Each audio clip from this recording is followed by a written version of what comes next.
15 Minuten nutzlose Informationen über League of Legends.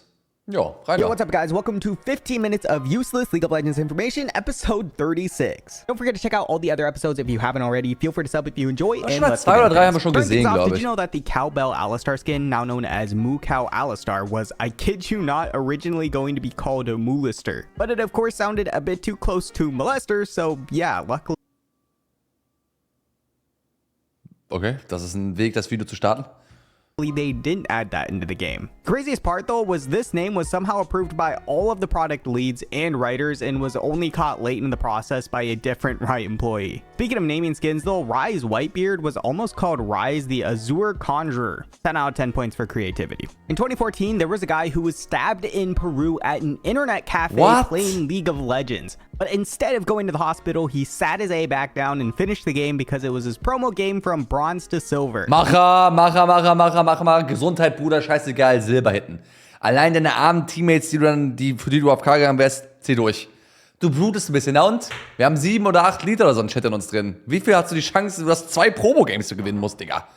2 Promo-Games von 3. Du hast ein paar mehr Liter zu verlieren bis dahin. And you almost can't even blame him because back then if you lost, you'd have to play the whole series over again, which is a pain in the ass. So I mean, it's a fair play. Gotta respect the grind. Hey, so this is pretty freaking cool. A company called Signal RGB built a sick, one-of-a-kind gaming PC that looks like a Nexus. And the best part about it is we are giving it away. Yes, you heard that right. Mein Gott, schon 4 Monate alt, das ist spät. Das ist 4 Monate alt, Chat. 4 Monate, das können wir nicht mehr giveaway, tut mir leid. Stats I've seen, and that's the fact that Blue Side has always had the higher win rate for the last 3.5 years straight. In other words, the last time Red Side had a higher win rate was in December 2020 in patch 10.25. Ever since then, Blue Side has always had the better odds. Sometimes it was only just barely, and other times it was by a pretty huge margin. Currently, right now, so pretty huge margin, 1%. Now we're sitting at 50.48% to 49.52%. Also, in case you're curious, these are the updated stats on your win percentage for taking one of these objectives. 4 years later, taking first inhib still gives you almost a 90% win rate. In 2017, Riot actually Aber es ergibt ja auch Sinn, dass Red Side immer besser sein muss in League of Legends, schlechter sein muss in League of Legends, weil du siehst einfach weniger. Du spielst von oben nach unten, du siehst einfach ganz wenig, die Minion ist im Weg, HOD ist im Weg, ergibt ja eigentlich Sinn. Aber die ganzen Cringe-Sachen mit der Blue Side, der Inhibitor war aus größerer Reichweite anzugreifen, der erste Red Side mit dem Inhibitor und so eine seltsam verpackten Sachen. Dann natürlich in Hilo hat das alles keine Rolle gespielt, da war Red Side viel stärker, wegen halt der MMR-Shenanigans, aber Hilo sind halt sehr, sehr wenige Games im Vergleich zu dem, was League of Legends insgesamt hat. Ich glaube, irgendwie ein Jahr, irgendwann gab es da eine Statistik drüber, weiß nicht, ob das noch stimmt, aber ein Jahr alle Games in damals noch Master Challenger, bevor es Grandmaster hinzugefügt wurde. Irgendwie ein gesamtes Jahr, alle Games davon, ist ein Tag in Silber, Bronze und Gold zusammengefasst. Vor irgendwie 5 Jahren, 6 Jahren gab es dazu einen Reddit-Thread. Also das ist einfach sehr wenige Games so. Wird einfach viel mit anderen Games gespielt, deswegen spielt Hyrule kaum eine Rolle statistisch gesehen. Für diese Art Statistik zumindest. Aber ich finde, Red Side sollte schlechtere Win haben. Es ergibt Sinn. Du hast einfach weniger Informationen. Deswegen spielt ja auch Wild Rift gespiegelt, weil du halt dann deine Daumen nicht im Weg sind an deinem scheiß Handy. Posted results on which Riven skins and Yasuo skins had the highest win rate. And the result was Championship Riven 2006. Aber der Unterschied ist nicht groß. Er meinte, der Unterschied war gewaltig. Es war 1% Unterschied dann. Oder halt 0,48% oder sowas. Also es ist ja natürlich, wenn auf Games gerechnet bezogen ist, das immer noch eine Menge Games, die dann Boost halt mehr gewinnt, wenn du halt wirklich so viel spammen würdest. Aber im Endeffekt, ja, wenn du 51% Win Rate hättest auf einem Champion oder auf einem Spieler, dann wäre es halt, ja, also, Chat. Das macht halt schon nicht schlecht. Das Game ist schon sehr gut balanced über all die Jahre hinweg. Man kann unzufrieden sein, mit welche Richtung das Game angespielt wird, aber Riot Balancing Team macht schon einen guten Job insgesamt. 16 with 52.8%, and for Yasuo, the highest win rate skin was Blood Moon at 52.6%. Also for the High Noon Yasuo skin, they even showed which chromas had the highest win rate, and apparently it was Jasper with 54.6%. Holy crap. Chroma diff, I guess. Did you know that Mord means murder in German and Kaiser means emperor in German? And if you put them together, you get murder emperor. Wo ist denn das Set? Habt ihr schon mal drüber nachgedacht, was auf Deutsch heißt? Oh mein Gott, ist das krank. The name Mordekaiser. Also, really random side note, Samir's favorite fruit is pomegranate. Did you know that the alpha Was zum Fick ist Pomgranate? stage of League of Legends actually had boots called Yordle Stompers? Yeah, they didn't really hold back on the name with this one. The active on it was also pretty crazy too because you could use them to blink to a target location. And yeah, it was essentially the first flash in the entire game until they actually made flash by reworking the Yordle Stompers along with the blink dagger. Talk about how OP of an item that would have been though had it stayed in the game. Also, speaking of early stages of League of Legends, during the beta testing phase, whenever you killed someone, the announcer would say owned in a really intense voice. Things were a lot different back then. So look at that waddle. All right, this has got to be some of the craziest fog of war I have ever seen. Just watch this. So for starters, Jax is trying to escape, and as you can see from the red team's point of view, after he backs up, he's no longer anywhere to be seen. It's just like he disappeared entirely. So where did he go? Well, if you look back at the footage, he actually just hopped right next to Karma, but the fog of war was so perfect, he didn't even show up at all. Aber ein bisschen cringe von Riot, das sieht ein bisschen wild aus, als ob Karma noch hinter sich Vision hätte, ne? Freaking crazy. Also, 5 years ago, there was another situation recorded just like this, but in reverse. Because in this clip, a wild Talon seemed to appear out of thin air. But looking back at the review, what really happened is Talon had the slimmest and smallest fog of war ever through the lane, and he was able to cross without being seen and then kill Lucian. Honestly, if you're on the red team, that'd be pretty tilted. Kennt ihr einen Baggy-Clip von Nidalee, wo er an der Wand hier dran steht und mit Fog of War perfekt spielt? Also sowas ist im Pro-Player auch manchmal relevant, bei dem Besten der Besten. Bangy hatte das bei dem Midlane-Turm. Weiß nicht mehr, wann es war, aber es war ein Banger-Clip. Vielleicht kann man den... Mal kurz gucken, wenn wir schnell genug finden.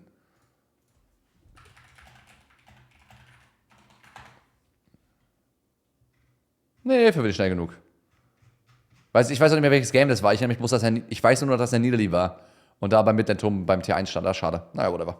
To see, but also I'd be pretty equally impressed. In 2017, ex-football player Edgar Davids actually sued Riot for allegedly using him and his popularity for the striker Lucian skin, and he actually won. Riot ended up having to pay Davids all of the money earned with the striker Lucian skin in the Netherlands. It was only the Netherlands though, so it really didn't affect Riot at all. Did you know? Aber ist trotzdem, ist irgendwo auch angebracht vielleicht, oder? Ist schon sehr große Ähnlichkeit. Die Haare, die Brille, halt ein Fußball-themed Skin von einem Fußballer, ja, makes sense.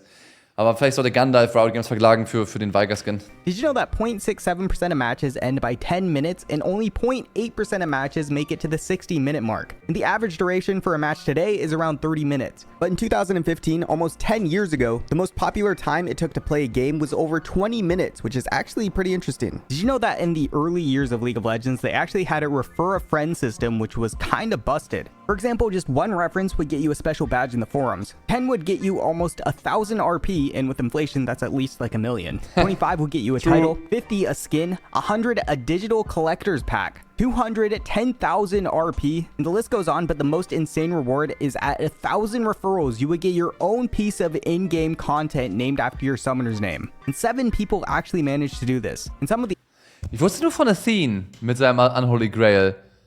The items that were named after those people are even still in the game today, like Maw of Malmortius, named after a player called Malmortius, or the Total Biscuit of Rejuvenation, named after a player called Total Biscuit. But it doesn't end there, because if a player were to hit 10,000 referrals, Riot Games would personally fly you out to them and work with you to help potentially develop your own champion. And it turns out one player named Tim Buckley was actually able to hit that milestone and was flown out to Riot Games. Wie zum Fick kriegst du 10.000 Leute zu deinem, wenn du nicht ein Streamer bist, aber in der damaligen Ära war das halt nicht so. Wie? Das ist doch crazy. Stand er jeden Tag mit so einem Flyer-Blättern im Rewe drin und hat die verteilt an jede Oma und jeden Dude, der lang gelaufen ist. Das ist auch crazy. Headquarters, where he also pitched his own champion idea. This was a spider shark champion based on the Japanese horror manga Gyo. Unfortunately, things didn't end up working out for him because it didn't fit with the League of Legends theme. Later on, Riot... Bei jeder Monster-Champion, der nicht einfach humanoid ist, bin ich sofort ein Freund von. Direkt. So, sign me up. Jeder Monster-Champion, der kreativ ist und nicht auf 2 Beinen läuft, ist cool. Eventually redid the entire refer a friend system twice, but as the player base grew, they decided to end the program. Speaking of things you could do back in the old days when it was a smaller game, back in 2013, there was a guy who had 200k IP, or in today's terms, 200k blue essence, and asked Riot if he could spend that IP to play a game versus Riot. And for context, that's actually an insane amount of IP because it was 10 times harder to get back then too. Also, from what I could find, Riot actually responded to him and... Was ist los, meine Freundin auf TikTok? Was ist das für ein Link?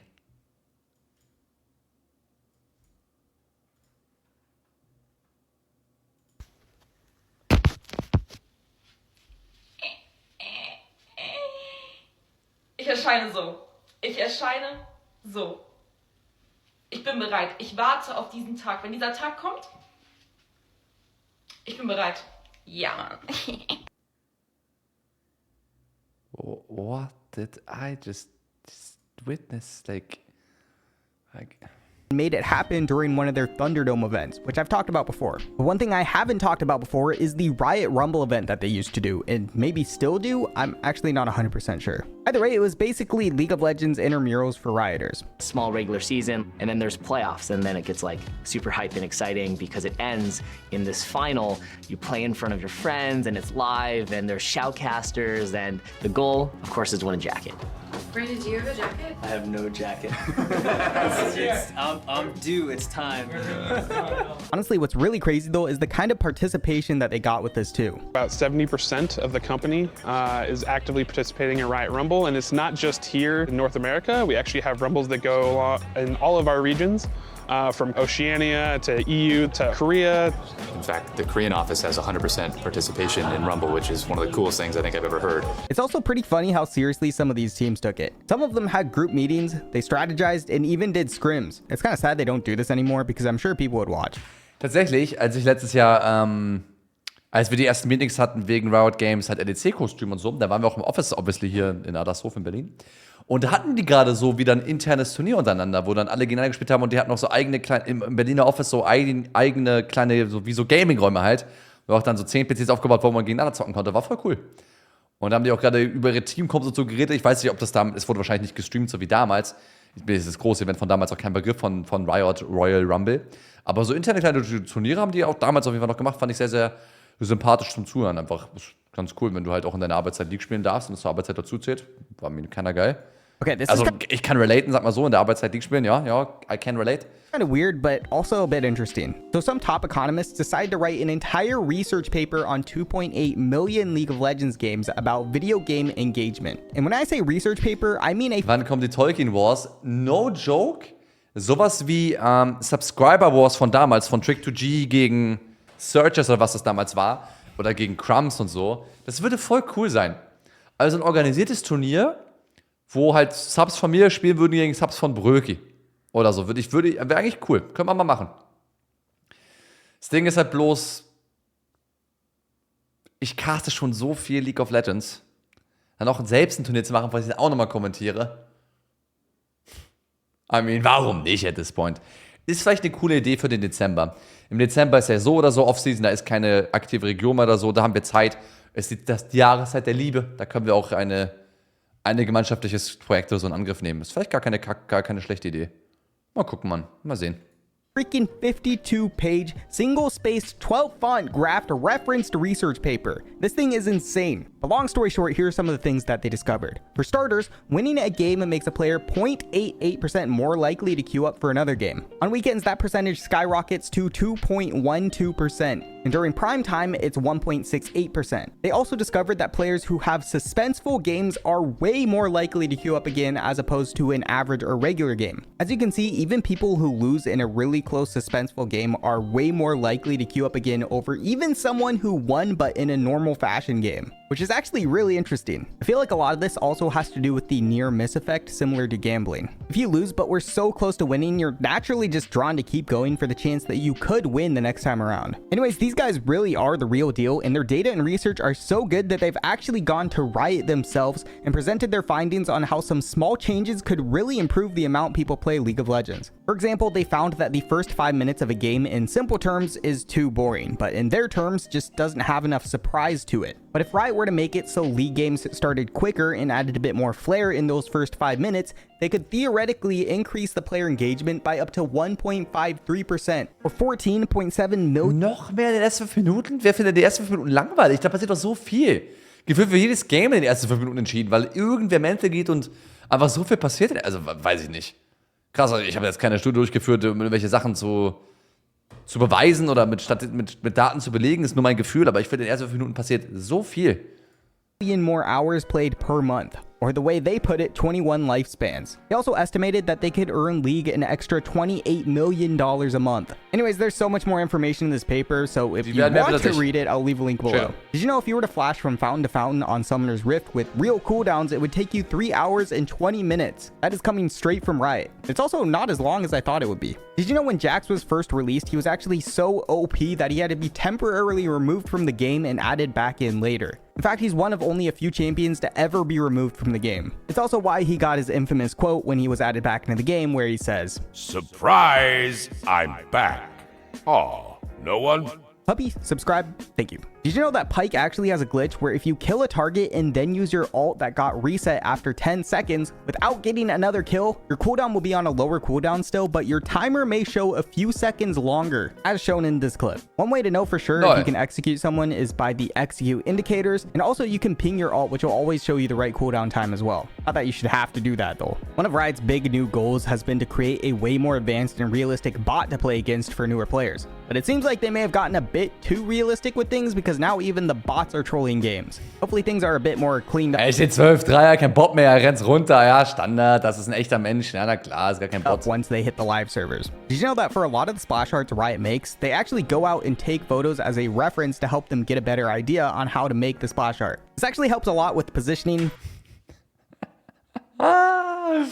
Wisst ihr, wenn es eine Frau wäre, würde es halt anmutig und keiner sexy aussehen, aber sobald es ein Dude ist, einfach nur fucking weird. Look at this guy, though. Er fühlt's komplett.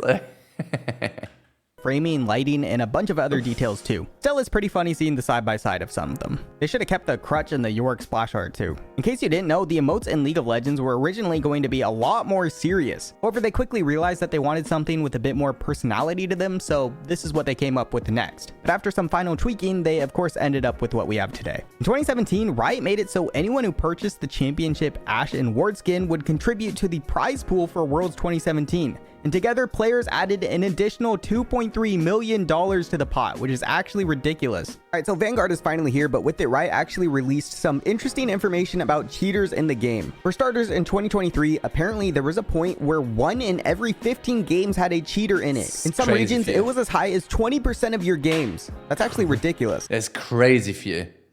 Das ist crazy. Additionally, aber wieso, warte, wieso 20%? Denn 1 von 15 ist doch nicht 20%. In it. In some regions, it was as high as 20% of your games. Manche Regionen, achso. Das ist natürlich crazy, wenn das wirklich so war. That's actually ridiculous. Additionally, the most cheating rank was actually Grandmaster in 2023. So viele Scripter.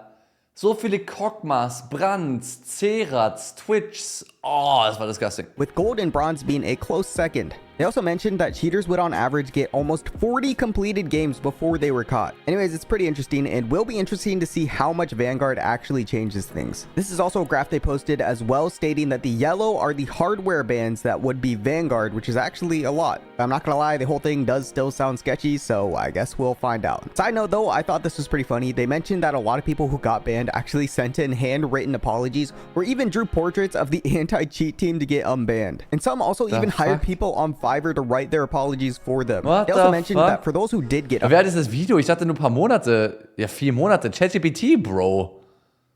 Warum musst du Leute auf Fiverr anschreiben, die Entschuldigung für dich schreiben? Unbanned. 91% of those accounts just got banned again within the next 6 months. Ja. Yikes. Did you know that right now and apparently only... Wenn du cheatest und damit gut wirst, dann obviously nimmst du in Kauf, gebannt zu werden, right? Also du bist ja nicht gut, sondern du cheatest halt.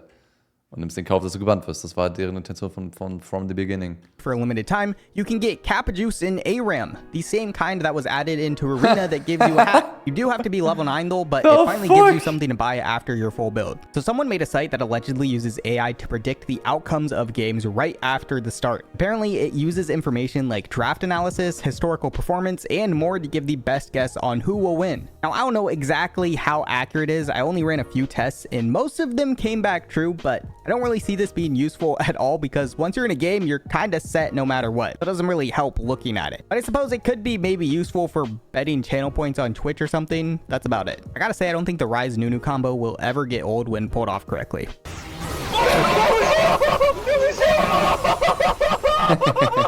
The T1 versus Gen G Spring Final game peaked at over 2.6 million viewers, becoming the most watched non-Worlds best of 5 ever, and also beating out MSI's viewership last year, which only had 2.3 million views. This just further proves ist eines der geilsten Finals aller Zeiten. Ich meine, dieses Jahr Finals hat man rausgestochen, aber es war nicht T1, es war Hanwha, die Ehre aufbricht, aber ich hatte das Best of 5 zu casten im Frühling diesen Jahres, es war so toll. One is hard carrying esports viewership. And if they ever make it to the finals of MSI this year, the viewership could be insane. Did you know that the reason Whippo got a... Es sind ja auch nur Peak-Viewer, ne? Und das ohne die chinesischen Zahlen. Also, das ist ja... 2.6 gar nicht, also das ist ja noch viel, viel mehr als das. Viele Leute schalten nur noch richtig kurz ein und es ist crazy. T1s Pull ist krass und wenn T1 nicht zu Worlds fährt, haben wir ein Problem. Aber ich glaube, zum Zeitpunkt, wo die meisten Leute das hier auf YouTube sehen, ist T1 schon qualifiziert. Und für Leute, die es jetzt direkt gucken oder die live im Chat dabei sind, in 2 Tagen um 10 Uhr am 12. Da geht's los. Break back in 2018 as a starter was because Soaz injured his hand. Basically that I cannot be playing for like 2 weeks and a half, something like that, due to hand injury. Back then, they didn't exactly give the full story on how exactly he injured his hand. Okay, the reason why Buepo actually replaced Soaz is because Soaz was really angry in scrims and he like punched the fucking table and he broke his hand. And then Buepo got the spot. Wait, he couldn't play anymore. Wait, what? Holy! Wait, that's actually what happened? Speaking of pro players, did you know that there was a player who actually had it in his contract that he could smoke weed because he was apparently trapped? Mensch, du bist einer der besten Top aller Zeiten. Und dann irgend so ein Swain-Man ersetzt dich einfach, weil du deine Hand gebrochen hast oder verletzt hast. Es ist crazy. Without it. I'm not gonna mention names, but there was a player who had it in his contract that he was allowed to like smoke weeds on demand. And basically, like he would like when I was in LCS, he would like walk off like before his game, and he would just like smoke a joint. Oh yeah, and just smoke a joint, and then because apparently he just couldn't play unless he was high. The fuck? Some people think it was Pepinero, some people think it was I'm a Cutie Pie, and some people think it was Darian. But honestly, I wouldn't be surprised if it was all 3 of them. During one of the playoffs, Double was told he needed to take off his sweatshirt because it didn't match the team or he'd get fined a couple $1,000. But instead of taking it off, he said he'd just pay the fine and wear the hoodie so he was comfy. TL later told me that Riot actually fined him 5K, but they're just gonna cover it because we won. 5K fine for a hoodie. You are flexing so hard right now. That's an expensive hoodie. A little bit, yeah. It's an expensive hoodie. It's because like it was really comfortable, and I didn't want to take it off because I didn't have a backup, and it was cold. I mean, I will say I do get the cold part, but still, that's a big price tag for a hoodie. The old League of Legends VFX tool was actually named Syrup, and this was the actual. Ich will lieber frieren, als 5.000 Euro zu zahlen. Safe. Loading screen they made for it. It was a waffle breakfast taco with another taco standing on top of it. Also, the new VFX tool that they use today is called Particle Town, and Kane was the first champion to be tested with it. Did you know that the Samsung Galaxy Zaya skin was basically a pay-to-lose skin originally? The recall animation had this crazy effect that came down, which scared the crap out of people who used it. League is already hard enough, but having to dodge your recall animation too is even harder. What the? I got. This is pay to lose skin. Bro, I literally got scared. That's so cringe. Luckily, it's no longer. Bei dem einen React-Skin kommt auch von oben so eine komische Spinne runtergeflogen. Ich habe mich auch immer davon erschreckt, dass ein Screenshot ist, der auf mich raufliegt. Aber es war eine Menge Skins bei so Recall-Animationen. Legit, das ist nicht nur der Skin. Ich glaube, es Riot gibt es mittlerweile egal, I think, aber es passiert bei so vielen Skins. Das ist Klassiker. Pay to lose skin. Bro, I literally got scared. That's so cringe. Luckily, it's no longer a problem nowadays. And lastly, what do you call Renekton when he wears a vest? An investigator.